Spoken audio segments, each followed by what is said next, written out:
do dig the dark humor of this imagined-feared corpse. I'll be rotting for you. Such a great line!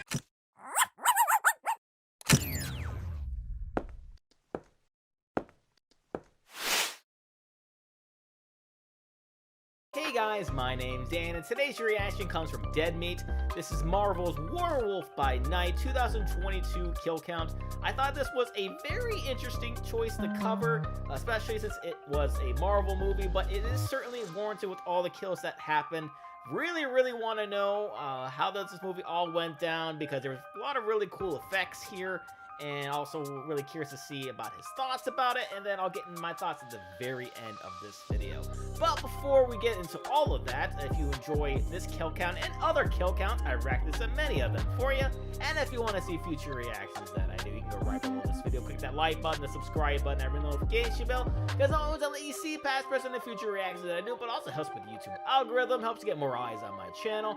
Then go on over and support Dead Meat if you haven't already. I'll leave a link to his channel down in the description, along with many other things. And without any further ado, let's go. Welcome to the Kill Count, where we tally up the victims in all our favorite horror media. I'm James A. Janice, and today we're looking at Werewolf by Night, released on Disney Plus in 2022. Werewolf by Night is a Halloween special set in the Marvel Cinematic Universe. Director Michael Giacchino wanted to approach it like an episode of The Twilight Zone. It follows a group of monster hunters beset by a beast on the grounds of a gothic manor. Werewolf by Night is based on the comic character of the same name, one of many Marvel spins on classic monster tropes, alongside characters like Nakantu the Living Mummy and Count Dracula himself. Appropriately, this special is also a tribute to classic movie monsters, with black and white cinematography evoking universal horror films, especially The Wolfman, which I recently covered on this show. With Marvel being the cultural juggernaut that it is, I think it's awesome that they made this special. Hopefully, it'll get more people into horror movies and black and white films. Marvel has dipped its toe into horror before, giving Sam Raimi the reins on Doctor Strange in the Multiverse of Madness. That movie had awesome kills for sure, but its constant juggling of different heroes prevented it from fully committing to the genre. While we did a commentary track for Doctor Strange 2 on the Dead Meat Patreon, I won't ever cover it on the kill count, mostly because it's too steeped in the MCU's expansive lore. In contrast, Werewolf by Night works as a completely standalone special, without any prior comic knowledge required to enjoy it. I know everyone searches for connectivity and we want this person in here and this event.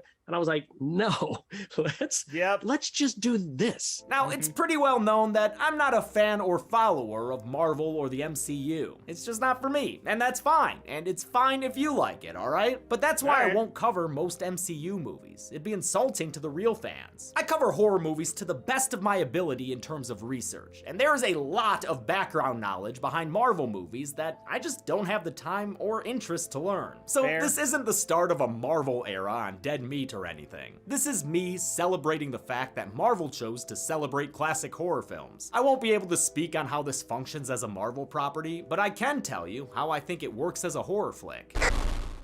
The known sponsor-verse, with its grooming and hygiene. But what of smelling more than clean? In our modern kill count, this is where fragrances dwell, alongside the hosts who wield them in the fight against bad smell. But who will wield the most powerful weapon? Today's sponsor, Scentbird. What? No, we don't have to fight over Scentbird. Oh, you don't?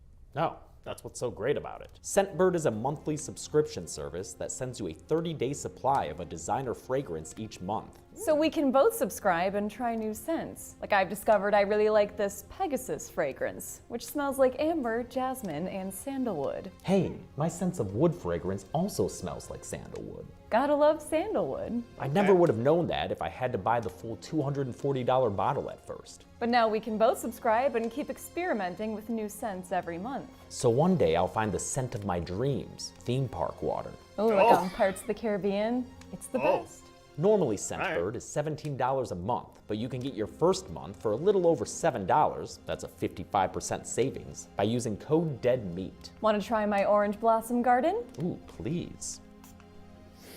Ooh, notes of orange and vanilla. Oh, you like that one? Well, you better fight over it, right? Come on, right? Yeah, go fight. No. Yeah. Damn it! What's a narrator got to do to get a little violence in here? That's it, I'm out. Damn. Huh, guy should have stuck around, because if he wants violence, we've got it. Now let's see how many kills a werewolf can pull off under Marvel's supervision.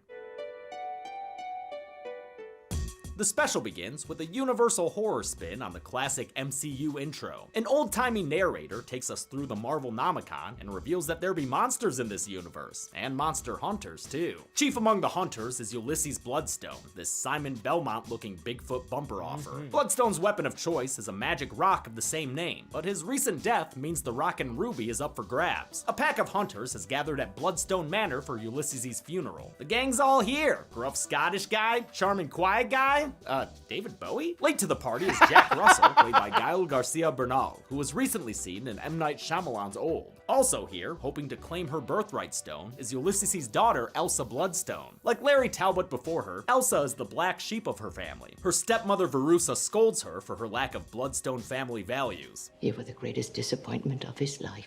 These monster mashers have gathered for a ceremonial hunt, and the rules are outlined by a Zoltard and weathered-looking Ulysses. I often don't like the comedy in the Marvel movies I've seen, but I do dig the dark humor of this imagine-feared corpse. I'll be rotting for you. Such a great line! The Clockwork Crypt Keeper explains that an unknown beastie will soon be released on the manor grounds. Whoever manages to kill it will become this group's new leader and inherit the Bloodstone. The other hunters are annoyed that Elsa gets to participate, since she forfeited her right to the stone when she ran away from home. The desperate house widow is cool with it though, since this Halloween Havoc is a battle royale. That means these battle bus riders will also be hunting each other. To the death! Elsa and Ulysses Bloodstone are based on Marvel Comics characters of the same name. Ulysses first appeared in 1975 as an immortal monster hunter who had a fragment of the Bloodstone embedded in his chest, Tony Stark style. His daughter would appear in 2001, riding on the coattails of fellow teenaged monster slayer Buffy. In this, she's aged up and played by Laura Donnelly, who was a huge fan of horror and spooky stuff. One of the most important things in my entire life is Halloween, so it forms the deepest essence of who I am, and so at that point it was just like, great, yeah, Marvel, okay, fine. It's Halloween. She didn't even need to audition, since director Michael Giacchino was already a fan of her previous work, like her starring role in The Nevers. The group draws tiles to determine their starting lineup, and Lucky Jack yells "Domino!" since he wins the draw. As Jack is led away, the rest of the hunters recite their Pledge of Allegiance. Stone and creed, for those who forged our blade, To rid this land of its abominations. That flaming tuba player is David Silverman, an animator, producer, and director who's widely credited with creating the look of the freaking Simpsons. Wow. Silverman actually owns that tuba in real life and plays it during annual outings to Burning Man. As the Tuba Doof Warrior plays more sounds from the Inception trailer, Jack enters the hunting grounds, this concrete paintball arena that would make Jareth proud. The other participants soon follow, no doubt eager to kill each other, but when Jack runs into Elsa, he suggests they pass each other by. Unfortunately, scary Scotsman Jovan has other plans. He tries to land a hatchet blow before the two can bury it. Jovan is played by Kirk R. Hatcher, who's worked as a writer and director on several Muppets projects. He also had a cameo in Spider-Man Homecoming, apparently reprising a role he had in Star Trek IV. Despite some head trauma, Elsa manages to disarm Jovan and escape with his axe. She's not safe for long though, since she's soon attacked by someone with an awesome wrist-mounted Nerf shooter thing. Oh, and it's gone. Holy shit, she hacked that hand off. This Tombstone Raider is fellow hunter Leorn, who's a fast and furious fighter despite the missing limb. He lands a blow with Jovan's axe, but it's not a perfect score, so Elsa quickly rocks his Westworld with a bolt to the jaw. She hides from an approaching Jovan, who fails to notice the duo before Leorn dies from his injuries. This concrete garden was created by production designer Maya Shimaguchi, who previously worked on Marvel's Hawkeye series. She also created the rotunda the hunters met in earlier, which is filled with Easter eggs, like a mural of a comic-accurate Gore the God Butcher, and mounted references to Werewolf by Night villains Krog and Glitter Knight. Thank God I have writers to help me out with this stuff now. You're doing a bang-up job there, Tim and Jeremy. Elsewhere, Jack is still tracking down the mystery monster when he gets a jump scare from the bushes. But Jack's not afraid, since this beastie turns out to be be his friend, the Man-Thing, previously seen in the MCU as a statue in Thor Ragnarok. In the comics, Man-Thing is a former biochemist named Theodore Salas, who was fused with the Florida Everglades during a botched super soldier experiment? Sure, okay. Man-Thing originally appeared in the first and only issue of Marvel's Savage Tales, based on a pitch by Stan Lee and a story by comic writers Roy Thomas and Jerry Conway. A second story was written by Conway's then roommate Len Wein, the man who would go on to create DC's Swamp Thing. According to Thomas, the similarities did not go unnoticed by Marvel, but the characters were ultimately different enough that the company didn't pursue legal action. Man-Thing is hot and bothered by the Bloodstone, which has been stuck to his back as part of the hunt. Jack intends on breaking his buddy out with an explosive, but is forced to flee when he's chased by fellow hunter Azrael. He escapes the towering tigress and takes refuge inside a mausoleum, where Elsa is trying to patch up her leg wound. Jack gains her trust with the tying of a tourniquet, and the two bond over their family drama. All families have something in common. They follow us. For good, for bad, they stay, like they become an atmosphere. In return for the Bloodstone, Elsa agrees to help Jack Y2 Man-Thing Tambien. She directs him to a large crack on one of the arena's walls, and he tells her the monster's name. Ted. He's called Ted. Yep. Ted. Oh, so Ted is both the doctor and the monster. Got it. Jack accidentally starts the countdown on his explosive, sending the two running in opposite directions. Elsa comes across Jovan, and the two have a brief standoff that's quickly interrupted by Ted. Ted burns up Jovan's head with a crispy grip. Now that's one smoking Scotsman. This power comes straight from Man-Thing's comic tagline. Whatever knows fear burns at the touch of the Man-Thing. Elsa's definitely feeling some fear right now, but she befriends the monster with some flattery. Ted, you have a lovely name. And such beautiful Rick and Morty style eyes. Man-Thing was portrayed on set by the film's makeup supervisor Carrie Jones, with additional vocalizations done by the film's editor Jeffy Ford. He was created with a combination of CGI, animatronics, and a practical suit worn by Jones. I fucking love Man-Thing, and his suit made by a team at K&B Effects, who also created the mounted monster head seen earlier. The suit looks incredible and has an animatronic head and hands, controlled by people with joysticks, just like you love to see. Elsa leads Ted towards Jack, who's currently trying to detonate a path to freedom. It takes him a couple of tries, but he succeeds just as his friends arrive. Ted runs out into the night, but not before Elsa manages to hook herself a Bloodstone. Looks like a happy ending for our heroes. That is, until Jack tries to pass Elsa the stone. It knocks him back and fucks him right up. The other hunters soon arrive, and Verussa deduces what Jack really is. A monster, masquerading as one of our own. She taunts the fallen Jack. I can't wait to find out what breed of evil you are. And the pair are knocked out with some cattle prods by Verussa's henchmen. Oof, that's got a cigarette burn. Jack wakes up from his science of sleep studies inside a big birdcage with Elsa. If his canine name or mannerisms didn't give it away, Jack Russell is the titular werewolf by night, cursed to transform every full moon. Jack's got a pretty good handle on it though. He locks himself away to avoid hurting innocents and keeps careful track of moon phases in his lunar cycle diaries. The next full moon is in 5 days.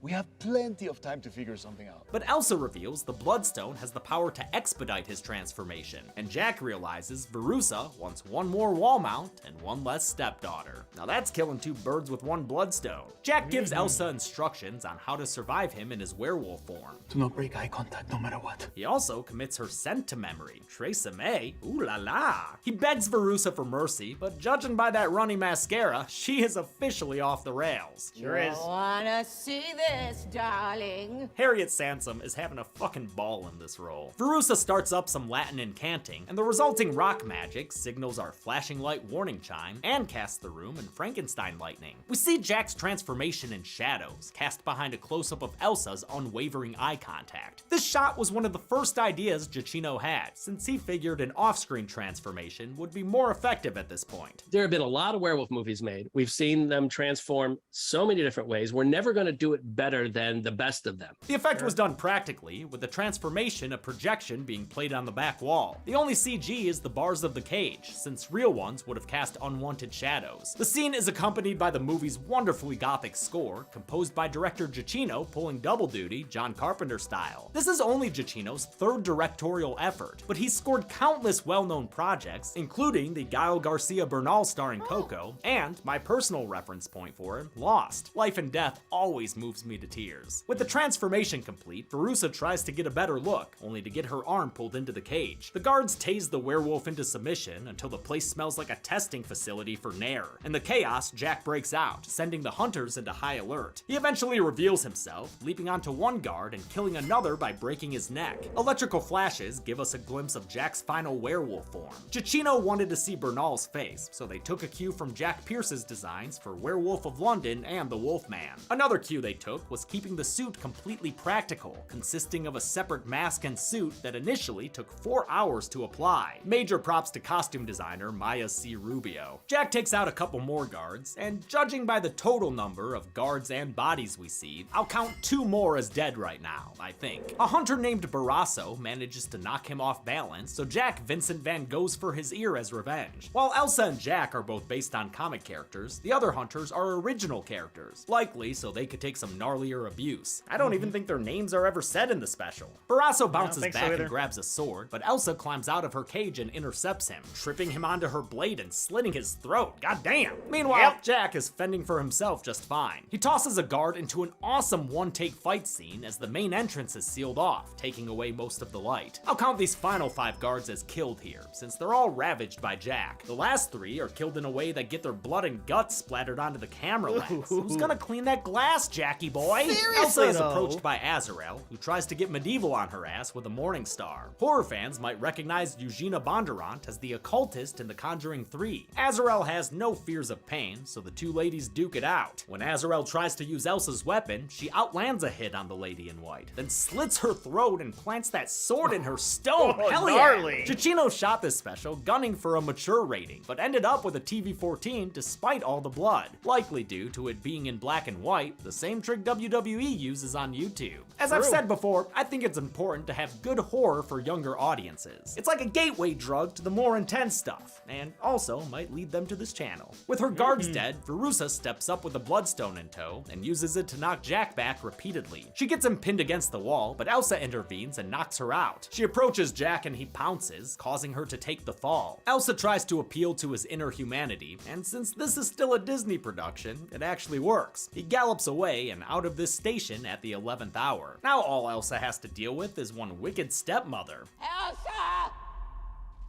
You let it go! Verussa can't hold it back anymore and tries to shoot Elsa, but she's interrupted by Jack's thunder buddy Ted. The Man-Thing incinerates Verussa with his flesh-melting mittens, then reunites her body with her husband's. Holy shit. I love this little nonchalant shrug afterwards. Elsa points Ted in the direction of his friend, then settles into her new estate, the only survivor of the Bloodstone bloodline. That is, until they retcon her brother into the mix. Judy Garland's rendition of Somewhere Over the Rainbow adds some color back into this monochromatic Kansas. This symbolizes leaving the black and white world of Elsa's father and entering a new one where monsters and men aren't so cut and dry. Case in point, Ted and Jack, who wakes up with a Halloween hangover. love that. Damn, I did not expect Ted to look this good in full color. Amazing. Ted gives Jack some Morning Joe and confirms that Elsa survived the night's events. They make dinner plans for sushi, and the special ends by telling you it's the end. How many people got blown out of the MCU canon? Let's find out and get to the numbers.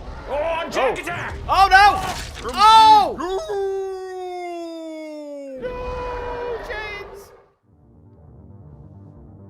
I counted 13 kills in Werewolf by Night, with 9 male victims and 4 female. Good thing Elsa restored color, or this pie chart would be hard to read.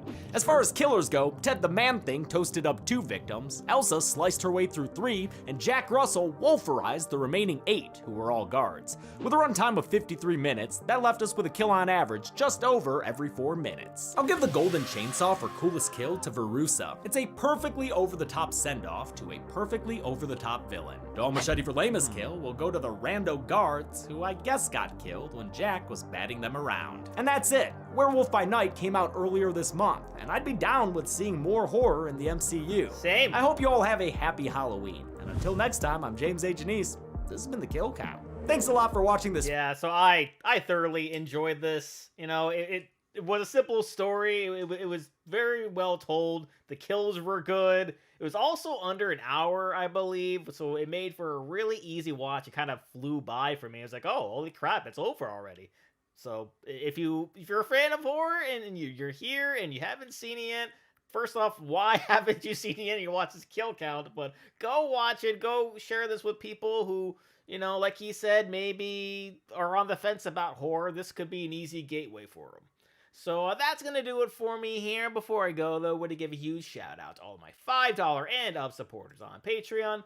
Luchador, Cruising, Wolverine 310, Multi-Disturb 666, Jordan Burr, Lauren Davenport, Caster Cronage, Amber K, Raymond Bright, Joshy, Chris Curtis, and Jeremiah McCarroll. And if you too like to have your name read at each and every one of my videos, plus many other fun goodies, maybe having me react to past kill count or two, or checking out daily anime reactions, please head on over to patreon.com/cdnreactor. The link will be right there, and a description with many different tiers for you to choose from. Also, if you want to have an easier way to get in contact with me, maybe talk a little bit about Marvel, maybe talk a little bit about these kill counts, please head on over and join the channel Discord, chat with others about other reactions that I've done, find out just a little bit more about me, or about this week's reaction schedule. And with that being said, comment down below, let me know what did you think about Werewolf by Night. Please leave a like if you enjoyed. Also want to see past reaction I've done to other Dead Meat videos. Nice playlist right over there for you. Share this video. Subscribe if you haven't subscribed already. Ring notification bell because I put new videos every single day. And I'll see you guys next time.